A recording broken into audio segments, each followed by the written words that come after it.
The photographer lowered her camera. She looked at my aunt, then at my grandmother, then at the rest of my family standing perfectly arranged on those white marble steps. And she said 5 words that made the entire room go silent. "I won't take this photo." My grandmother's smile disappeared. My aunt's face turned red, and I was sitting 20 feet away, alone, in my wheelchair, watching my own family try to erase me from existence. But what happened next? What that photographer did after refusing to take the picture? It changed everything. Not just for me, but for every single person in that room. And by the end of the story, you'll understand why some strangers become family, and why some family were never family at all. But let me take you back to where this all started. Because what happened that afternoon didn't come out of nowhere. It was years in the making. And the pain had roots so deep, I didn't even realize how much I'd been bleeding. My name's Ellie. I'm 26 years old, and I've been in a wheelchair since I was 14. A car accident. One icy road. One moment. That's all it took. I lost the use of my legs that winter. But what I didn't know was that I'd also lose something else. Something that hurt even more. My place in my own family. Growing up, I was always the quiet one. The reader. The dreamer. I had 2 older cousins, Madison and Taylor. They were everything I wasn't. Loud, popular, athletic. They played soccer together, went to prom together, had matching outfits at every holiday dinner. And me, I stayed on the sidelines, even before the accident. But after the wheelchair, I didn't just stay on the sidelines. I became invisible. Family barbecues, birthday parties, Thanksgiving dinners. I was always there, but never really included. People spoke over me. They moved around me like I was furniture. And my grandmother, the matriarch of the whole family, she treated me like a reminder of something she wanted to forget. Like my wheelchair was a stain. Like my presence was an inconvenience. But I stayed quiet. I smiled. I adapted. I told myself it was just in my head. Until the day I couldn't tell myself that anymore. My grandparents were celebrating their 50th wedding anniversary. 50 years of marriage. A golden milestone. The whole family was invited to their estate for a weekend celebration. There would be a formal dinner, speeches, dancing, and most importantly, a professional family portrait. Everyone was to wear white. The photo would hang in the main hall of my grandmother's house. A legacy piece, she called it. A symbol of our family's unity. When I got the invitation, I cried. Not because I was dreading it, but because for the first time in years, I actually felt hopeful. Maybe this was my chance. Maybe this would be different. Maybe I'd finally be seen. I bought a beautiful white dress. A flowing one that draped elegantly over my chair. I got my hair done. My makeup. I practiced my smile. In the mirror like a little girl. Getting ready for her first school photo. I wanted so badly to belong. And that was my first mistake. I arrived on Saturday afternoon. My mother drove me. She'd always been my protector, the only one who ever really saw me. When we pulled up to my grandparents' house, I took a deep breath. "You okay?" My mom asked. I nodded. "I'm ready." But the moment we walked in, something felt off. The house was buzzing. Caterers setting up. Flowers everywhere. Cousins laughing in the living room. And when I wheeled through the front door, no one looked up. Not my aunt. Not my uncle. Not Madison or Taylor. Not even my grandmother.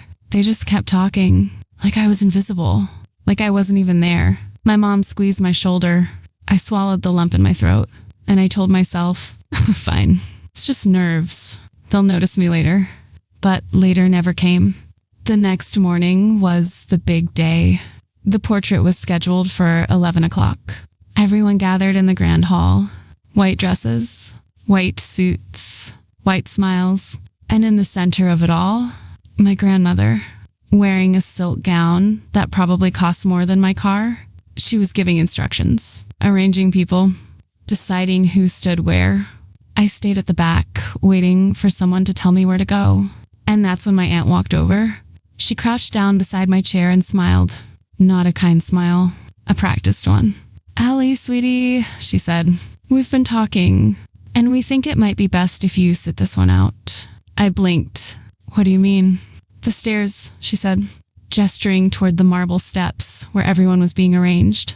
"They're not exactly accessible, and it might look a little uneven. You understand, right?" I didn't understand. I couldn't understand, because what she was really saying was that I didn't fit, that I was a flaw in the picture, that I was something to be hidden. And before I could respond, my grandmother walked over. Her heels clicked against the marble floor like a gavel. "Is there a problem?" she asked. My aunt shook her head. "No, Ellie was just about to wait in the other room." I looked at my grandmother, the woman who had bounced me on her knee when I was 5, who had read me bedtime stories, who had once told me I was her favorite. I waited for her to say something, to correct my aunt, to tell her I belonged. But instead, she nodded. "That's probably for the best," she said. And then she walked away. I felt my chest collapse, not physically, but something inside me shattered. My mom wasn't there. She was outside helping unload something from the car, and I was alone, surrounded by family, but completely alone.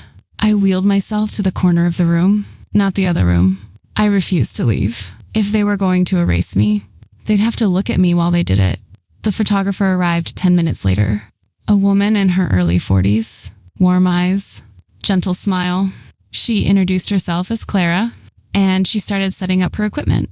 I watched from the corner.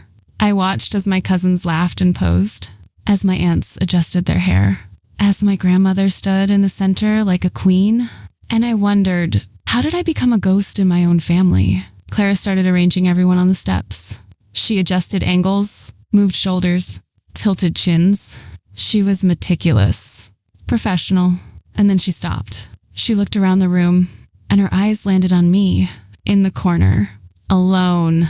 She lowered her camera, and she walked over to me. She said softly, "Are you family?" I nodded. She looked confused. "Then why are you over here?" Before I could answer, my grandmother's voice cut through the room. "She's not in the photo." Clara turned around. "I'm sorry. My granddaughter won't be in the portrait," my grandmother repeated. "It's just not practical." Clara looked at me, then back at my grandmother, and something in her expression shifted. "Not practical," she repeated. My grandmother nodded. "You understand." But Clara didn't move. She didn't pick up her camera. She didn't go back to the steps. Instead, she crossed her arms, and she said the words that split that room in two. "No." My grandmother blinked. "Excuse me?" I said no, Clara repeated. "I'm not taking this photo." The room went silent. "This is a family portrait," Clara continued. "And she's family. If she's not in it, then it's not a portrait. It's a lie." My aunt stepped forward. "No, wait, just a minute." "No," Clara interrupted. "You wait. I've been doing this for 20 years. I've photographed hundreds of families. And I've seen this before. People trying to hide someone, tuck them away, pretend they don't exist. And I refuse to be a part of it." She pointed at me. "That young woman right there, she showed up. She got dressed. She came to be part of this family. And you're going to shove her in a corner because of a wheelchair?" My grandmother's face turned red. "This is none of your concern. You made it my concern when you hired me to capture your legacy," Clara said. "And if this is your legacy, cruelty, exclusion, shame, then I won't put my name on it." She started packing her camera. "Wait," my aunt shouted. "We paid you a deposit." Clara didn't stop. "Keep it. I don't want it." And then something unexpected happened. My mom walked in. She saw Clara packing. She saw me crying in the corner. And she saw my grandmother's furious face. "What happened?" she asked. Before anyone could spin a story, Clara spoke. "They tried to exclude your daughter from the family portrait." I refused to take it. My mom's expression changed. I've seen my mother upset before. But this was different. This was quiet rage. The kind that doesn't shout. The kind that burns. She walked over to me, knelt beside my chair, and whispered, "I am so sorry I wasn't here." Then she stood up and faced my grandmother. "You've always done this," she said, pushed her aside. pretended she didn't exist, made her feel like she wasn't enough. But this is the last time. Carolyn, my grandmother started. No, my mom said. You don't get to explain. You don't get to justify. You made your choice, and now I'm making mine. She looked at me. We're leaving. I thought I'd feel sad, broken, rejected. But as my mom wheeled me toward the door, I felt something else. Relief, freedom, like I'd been holding my breath for 12 years. And I finally let go. We were almost to the car when I heard footsteps behind us. It was Clara. She caught up to us in the driveway. He said, slightly out of breath. I just wanted to say, I'm sorry that happened. No one should be treated like that, especially by family. I nodded. Thank you for what you did in there. She smiled. I meant every word. She reached into her bag and pulled out a business card. Listen, if you ever want a real portrait, one that celebrates who you are, not hides it, call me, free of charge. I took the card. And for the first time that weekend, I smiled. 3 weeks later, my mom and I visited Clara's studio. She took our portrait, just the two of us. My mother standing beside me, her hand on my shoulder, both of us smiling. Not the practiced smiles I used to rehearse in the mirror, real ones. It was the most beautiful photo I've ever been in.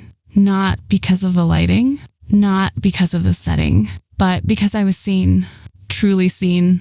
Word spread through the family about what happened.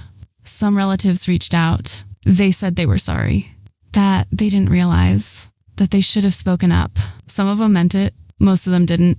But my grandmother, she never apologized. Not once. She sent a letter a few months later. It talked about tradition, about how things had always been done, about how I misunderstood the situation. I didn't respond because there was nothing to say. You can't argue with someone who refuses to see you as human. But my mother, she cut ties completely. And so did I. It's been 2 years since that day. I built my own life, my own family, friends who see me, a partner who loves me, not despite my wheelchair, but with it, because it's part of me. And I've learned something I wish I'd understood years ago. Family isn't blood. Family is who shows up, who stands beside you, who refuses to let you be erased. Clara became a friend, a real one. She even photographed my engagement party last year. And when I saw that picture, I didn't see a wheelchair. I saw a woman, a happy, whole, beautiful woman, surrounded by people who love her. If you're watching this right now and you've ever felt invisible, pushed aside, treat it like you don't belong. I want you to hear something. You are not the problem. They are. Their inability to see your worth is not a reflection of your value. It's a reflection of their blindness.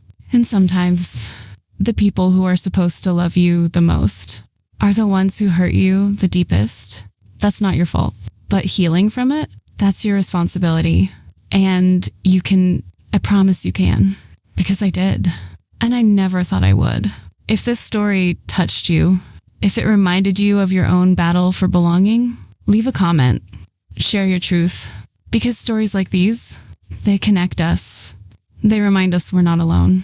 And sometimes that's exactly what we need to hear. Thank you for listening. I'll see you in the next one.